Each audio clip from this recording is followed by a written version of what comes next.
सभी सम्मान के साथ मंच छोड़ देंगे। सम्माननीय सांसद महोदय के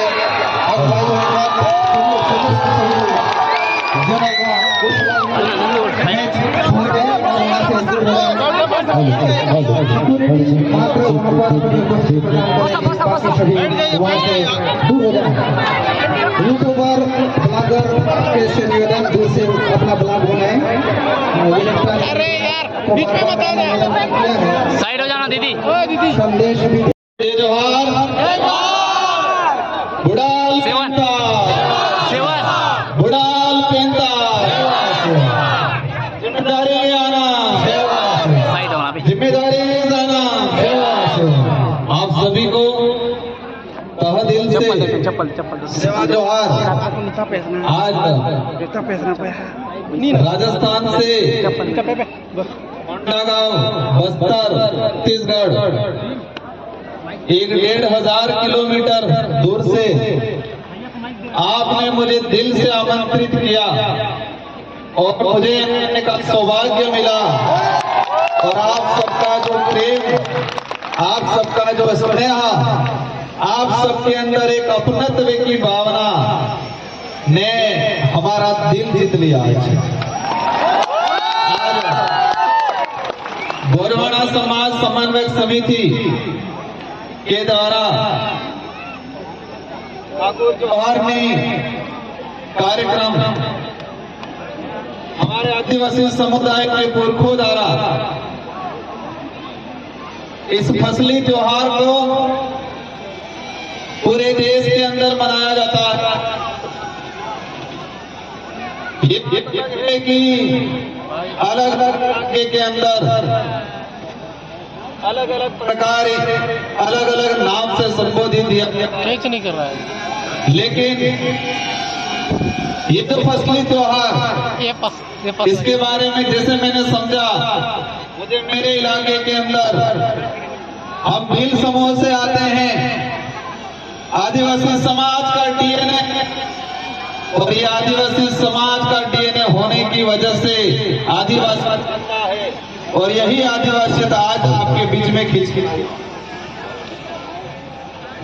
साथियों, मंच पे विराजमान हमारे समस्त आदिवासी समुदाय के समस्त सामाजिक संगठनों के पदाधिकारी और हमारे बीच में आके स्थानीय सांसद महोदय, स्थानीय विधायक महोदय भी आए थे। उनका भी मेरी ओर से तहे दिल से सेवा जोहार करना चाहूंगा। साथियों, आप सबके दिमाग में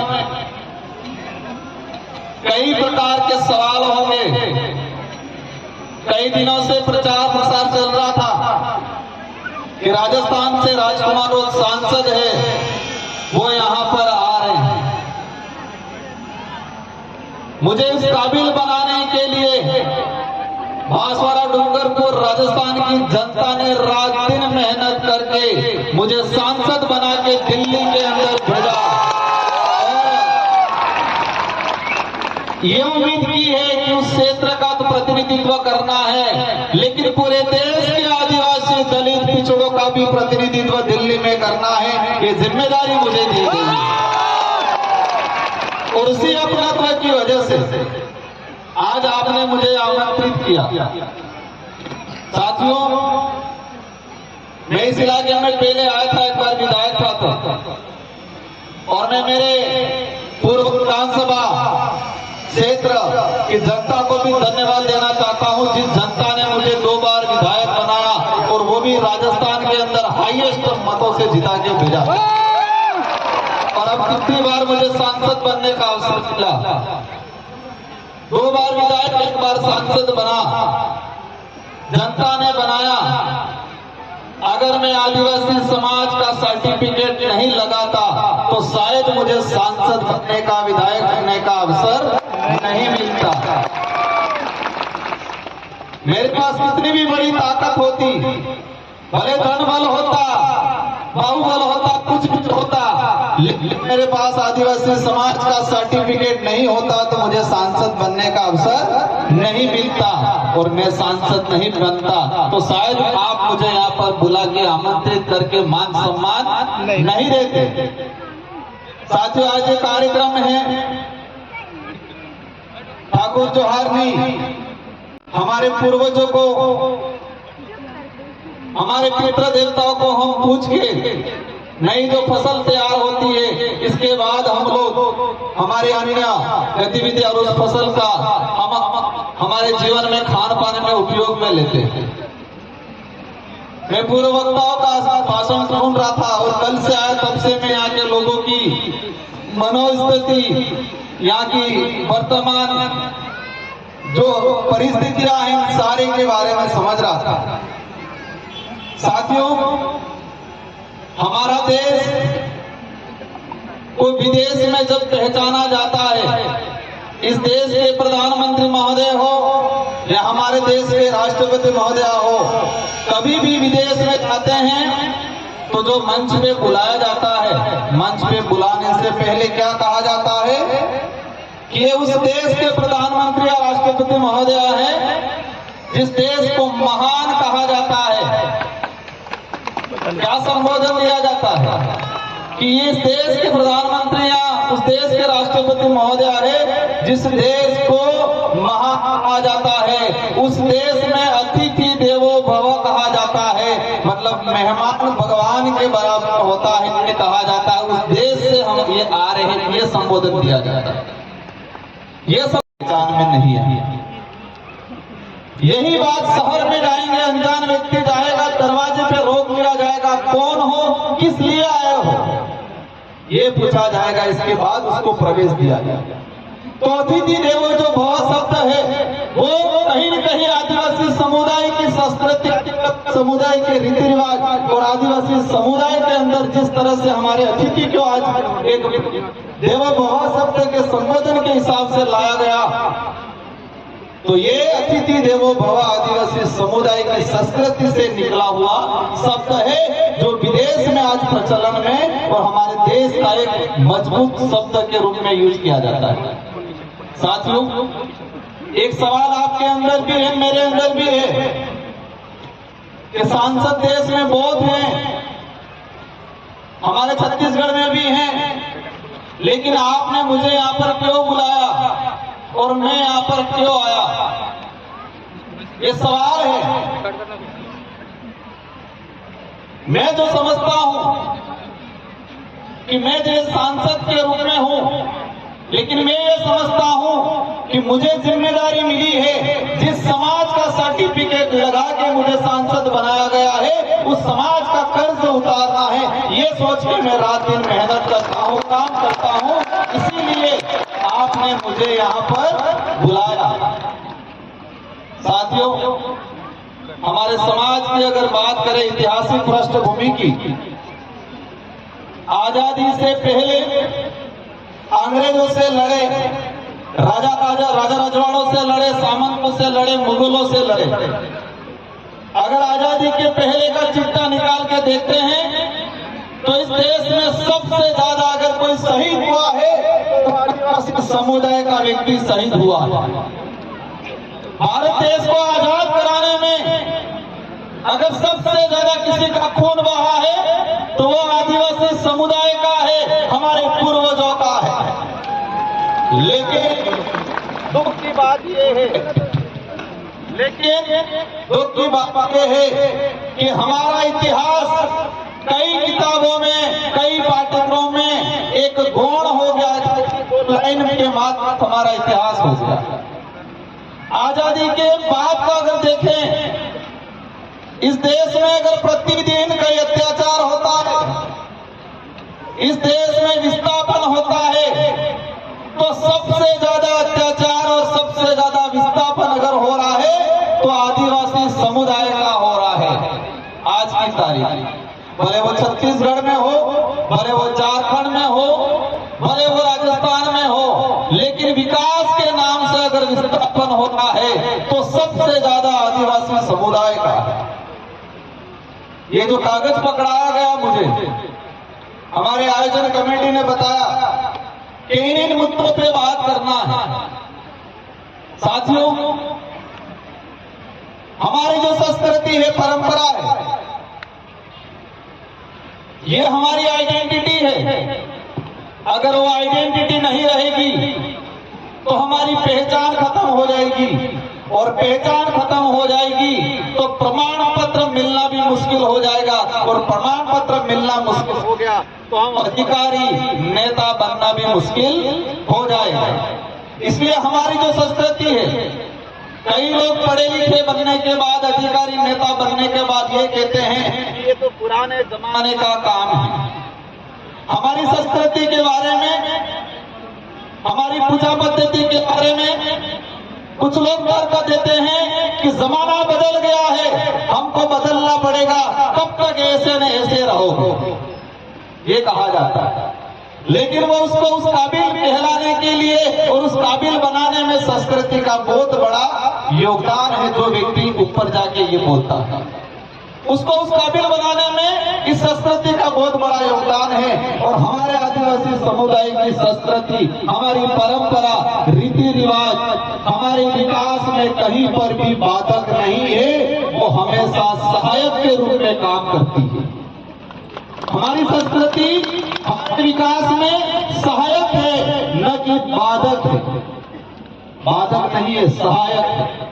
साथियों, इस देश दुनिया में जो माहौल बना है वर्तमान के अंदर, और छत्तीसगढ़ इतना सुंदर इलाका है, भौगोलिक दृष्टि से स्वच्छ है, यहाँ के लोगों का जो व्यवहार है, हमारे समुदाय के अंदर जो प्रेम भावना है, वो अन्य इलाकों से सबसे बढ़िया हमारे यहाँ के लोगों का दिल है, मन साफ है।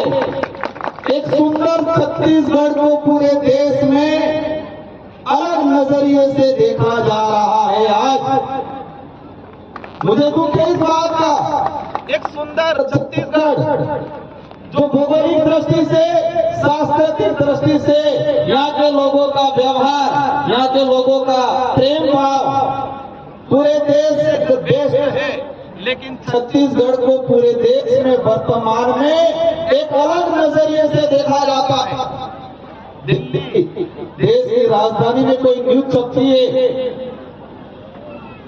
यहाँ हमारे राजस्थान में, मध्य प्रदेश में कहीं पर भी छत्तीसगढ़ के बारे में सबसे पहले अगर कोई बात आती है तो कोई भी न्यूज छपती है तो एक ही बात बोली जाती है उस न्यूज में।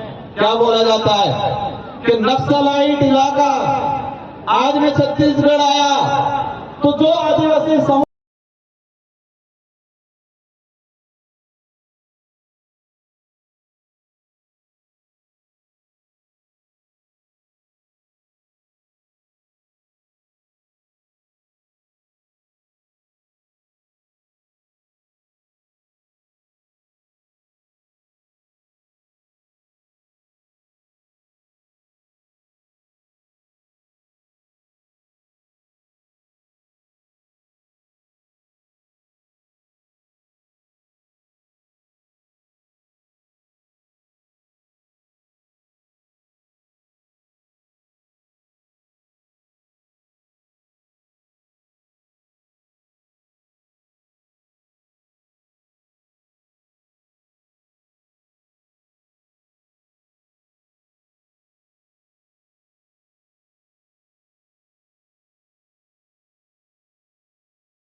एक चीज देखा, इस इलाके के अंदर कई इलाका ऐसा है जहां पर आदिवासियों की स्थिति कैसी है वो नहीं पता है।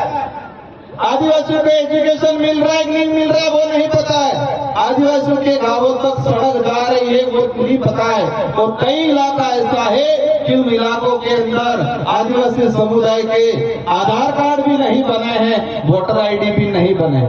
लेकिन दूसरी ओर छत्तीसगढ़ के एक एक पहाड़ में कौन सा मिनरल है, कहां से कोयला निकल रहा है, कहां से आयरन निकल रहा है, कहां से सोना निकल रहा है, ये सारा खंगाल लिया सरकारों ने, लेकिन आदिवासियों की स्थिति के बारे में ज्यादा खंगाला नहीं है। एक एक पहाड़, छत्तीसगढ़ का एक एक इलाके की एक एक मिनरल्स के बारे में सरकार के पास रिपोर्ट है कि इस इलाके में ये आयरन निकलेगा, इस इलाके में सोना निकलेगा, यहाँ पर कोयला निकलेगा, यहाँ पर बॉक्साइट निकलेगा, ये सब आंकड़ा है, लेकिन किस इलाके में आदिवासियों की क्या स्थिति है, ये आंकड़ा सरकारों के पास नहीं है। ये सामाजिक कार्यक्रम है, मैं यहाँ पर राजनीतिक बात नहीं करना चाहूंगा, लेकिन इसमें ये जो लिखा हुआ है कि आदिवासी समुदाय का विस्थापन, साथियों मैंने देखा पिछले समय में इस देश के अंदर राइटर प्रोजेक्ट बनाए। 1972 के अंदर एक लाई सरकार, केंद्र सरकार, और पूरे देश में अभी तक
पूरे देश में वन विभाग की 18,982 हेक्टेयर जमीन प्राइवेट कंपनियों को दी। कितने? 18,982 हेक्टेयर जमीन प्राइवेट कंपनियों को फॉरेस्ट की जमीन दी गई। लेकिन एक बेचारा गरीब आदमी जो आजादी से पहले वन विभाग में रह रहा है, वो आज भी पट्टों के लिए तरस रहा है। आपके छत्तीसगढ़ के अंदर भी पिछले 5 साल के अंदर 2280 हेक्टेयर जमीन फॉरेस्ट की प्राइवेट कंपनियों को दिया गया, लेकिन छत्तीसगढ़ का आदिवासी समुदाय को 200-300 हेक्टेयर भी आज तक कितना चाहिए? उस आदमी को रहने के लिए 1 या 2 बीघा चाहिए, लेकिन वो भी आज तक नहीं मिल पाया है। साथियों, ये लड़ाई लंबी है, ये लड़ाई राजनीति करने की भी नहीं है। ये लड़ाई जो हमारे पुरखे लड़के गए, हम बिरसा मुंडा जी को याद करते हैं, गुंडाधर बाबा को याद करते हैं, तिलकम्मा जी को याद करते हैं। उन लोगों ने जल जंगल जमीन की लड़ाई लड़ी। हम जल जंगल जमीन का नारा जरूर लगा लेते हैं, लेकिन जल जंगल जमीन को उजाड़ कौन रहा है उसके बारे में आज भी अनभिज्ञ। हमने देखा छत्तीसगढ़ के अंदर बड़ी बड़ी कंपनियां आई, आप सभी आंदोलन करते हो क्योंकि आपकी जमीन हड़पी जाती है, आपको विस्थापित होना पड़ा है। एक रिसर्च कंपनी का डाटा आया कि देश के अंदर जो आदिवासी समुदाय है, इसमें से 70% आदिवासी अपने जीवन काल में एक बार विस्थापित होता है। अपने जीवन काल में 100-150 साल के अंदर आदिवासी समुदाय एक बार विस्थापित होता है, एक सर्वे रिपोर्ट है। साथियों, हम विरोध करते हैं, आंदोलन करते हैं, लेकिन हमें यह भी ध्यान रखना है कि छत्तीसगढ़ इलाके के अंदर जो माइनिंग कंपनियां हैं, बड़ी बड़ी कंपनियां हैं, उस कंपनियों से चुनाव के दौरान इलेक्ट्रॉनिक बोर्ड के रूप में कौन पार्टियां चंदा ले रही है, उसके भी जाना पड़ेगा। हमारा बेचारा भोला भाला आदिवासी समुदाय क्या समझेगा इलेक्ट्रॉनिक वोट? चुनाव के दौरान इलेक्ट्रॉनिक वोट लीगली चंदा लिया जाता है। छत्तीसगढ़ के इलाके में माइनिंग करने वाली अधिकतर कंपनियों ने चुनाव के दौरान इलेक्ट्रॉनिक वोट मतलब चंदा दिया करोड़ों रुपयों में, 700-800 करोड़ के आसपास चंदा दिया गया। अब ये हमारा भोला भाला समाज कैसे समझेगा?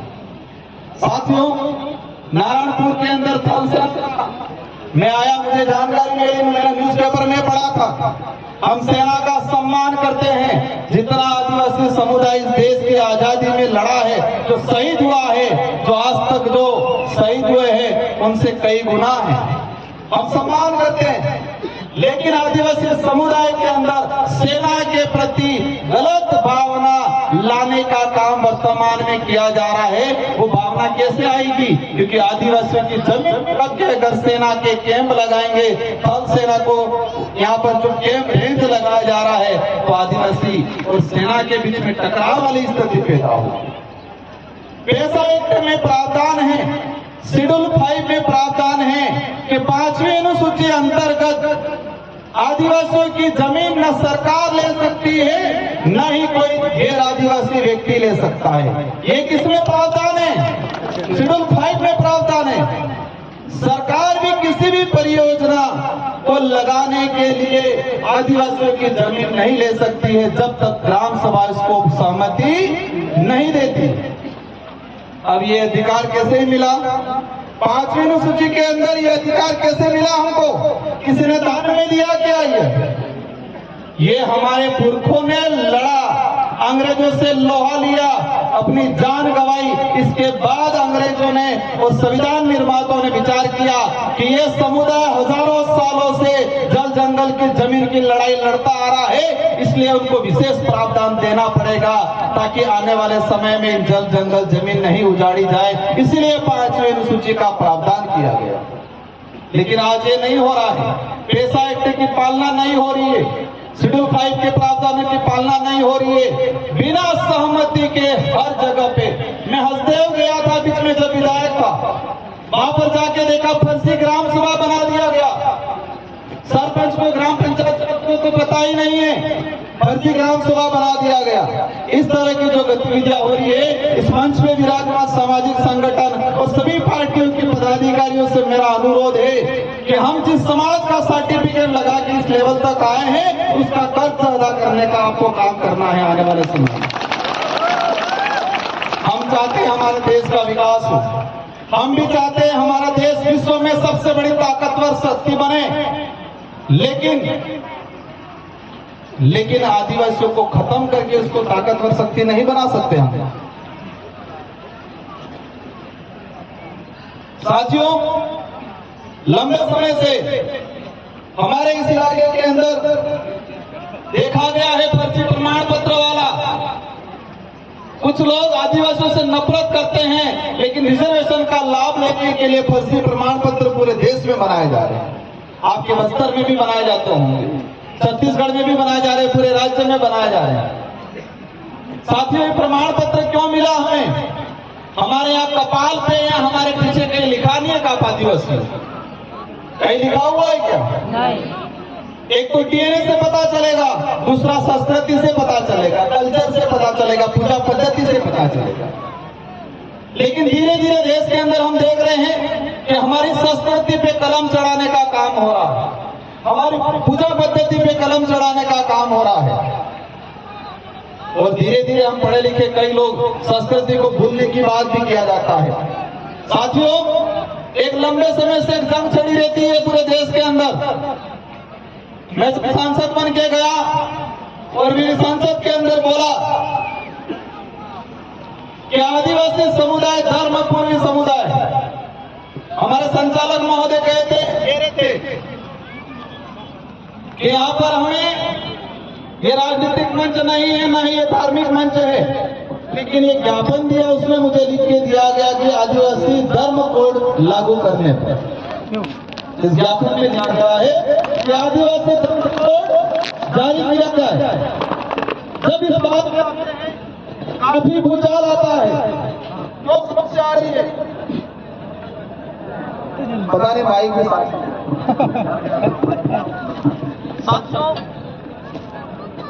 मैं आज घुमा इस बस्तर इलाके के अंदर मुंडा गांव में,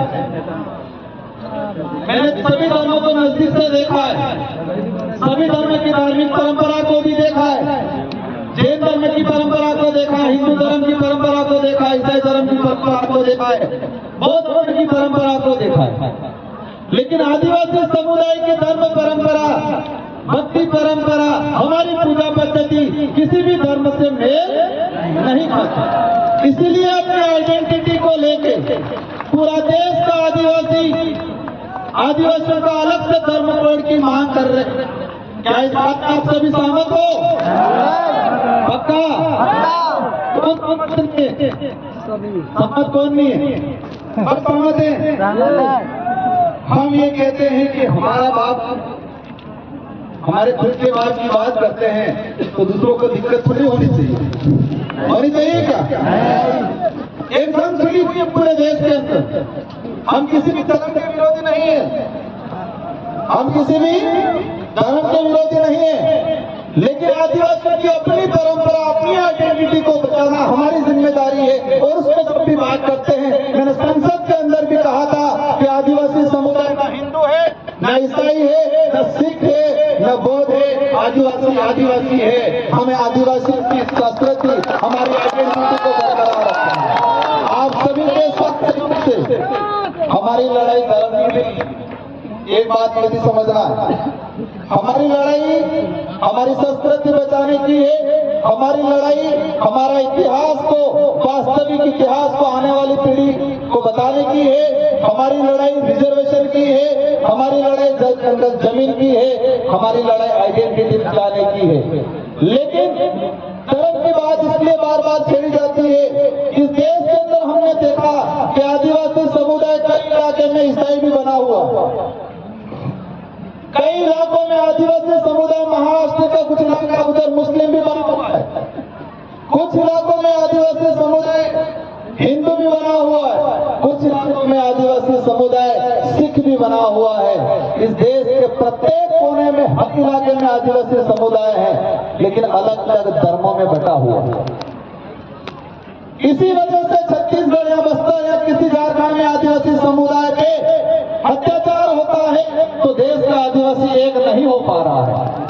हम देखते हैं मणिपुर के अंदर भारत का हिस्सा है। मैं भीमराव अम्बेडकर जी अपन सब का संविधान निर्माता, उन्होंने अक्टूबर 1956 में 4 लाख लोगों के साथ बौद्ध धर्म अपनाया। कौन सा धर्म अपनाया? बौद्ध धर्म। क्योंकि संविधान राइट देता है कि हर व्यक्ति को इंसाफ से मानना है, लेकिन यह सच्चाई है कि आदिवासी समुदाय की अपनी धर्म परंपरा, अपनी पूजा पद्धति अनेक धर्मों से अलग है। वो सभी धर्मों से पहले है। जिन धर्मों का निर्माण ही नहीं हुआ उस समय से आदिवासी समुदाय अपनी पूजा पद्धति करते हैं। लेकिन ये देखा गया है कि राज्य 8वीं सूची के अंदर केंद्र सरकार को प्रस्ताव भेजो, और मैं आपकी इस बात को हल्बी भाषा, गोंडी भाषा, इन भाषाओं को 8वीं अनुसूची के अंदर जोड़ने के लिए केंद्र सरकार को पत्र भी लिखूंगा। और लोकसभा में हर समस्या को लेकर, आपके जल जंगल जमीन को लेके, आपके अधिकारों को लेके, आपके बोली भाषा के संरक्षण को लेके अवश्य हम लोकसभा के अंदर आपकी बात करेंगे। और मैंने एक चीज देखा, हमारा टीचर जा रहा है स्कूल में, बच्चा तो हल्बी बोल रहा है, गोंडी बोल रहा है, और टीचर को गोंडी और हल्बी आई नहीं। बच्चा क्या पढ़ेगा? बच्चा ड्रॉप आउट हो रहा है। इसलिए सरकार से मांग करनी है, मेरी ओर से भी मदद करूंगा कि जो भी टीचर लगाया जाए या तो अलग से एक पद क्रिएट किया जाए जो हल्बी या गोंडी भाषा को जानता हो, उस भाषा से संबंधित टीचर लगना चाहिए हमारे आदिवासी इलाके को। या जो भी आरपीसी आपके यहाँ जो एग्जाम होते हैं, उस एग्जाम में ये किया जाए कि 5% या 10% हल्बी भाषा गोंडी भाषा के नंबर होने चाहिए। जिसको गोंडी और हल्बी आती है उसी को 10% नंबर दिया जाए, ये प्रावधान होना चाहिए। तो ही हमारी भाषा बचेगी, और भाषा बचेगी तो हमारी आइडेंटिटी बचेगी। इन्हीं शब्दों के साथ आप सबको दिल से धन्यवाद, आभार। आप सभी से अंत में यही अनुरोध है कि अब हमारे बच्चों को पढ़ाना है, हमारे बच्चों को हमारे हक अधिकार को जानने के लिए कहना है, हमें वास्तविकता की ओर ले जाना है, हमें काल्पनिकता की ओर नहीं जाना है। हमें 300 साल पुराना हमारा समाज का जो इतिहास है उसको समझना है। 6,000 साल पुराने इतिहास को समझेंगे चल जाएगा, लेकिन 500 साल पहले हमारे समुदाय के साथ अन्याय हुआ है उसको समझने की जरूरत है। इन्हीं शब्दों के साथ मंचासीन अतिथि, सारे हमारी नारी शक्ति, सारी महिलाएं, पुरुषों और सारे हमारे आदिवासी समुदाय के युवा साथियों को धन्यवाद। और एक बात अंत में और कहना चाहूंगा कि हमारे अंदर आदिवासी होनी चाहिए। हम गौंड है, आप उराव हो, आप अन्य समुदाय हो, लेकिन आदिवासियों के नाम से सभी को एक होने की जरूरत है। अगर देश लेवल पे हमें हमारे समुदाय को आत्मनिर्भर बनाना है तो इन्हीं शब्दों के साथ आप सबको धन्यवाद। मैं भले राजस्थान से सांसद हूँ, लेकिन छत्तीसगढ़ की, बस्तर की कोई भी बात आएगी हम लोग राजस्थान के अंदर आंदोलन करेंगे और देश की संसद के अंदर भी आपकी बात को उठाएंगे।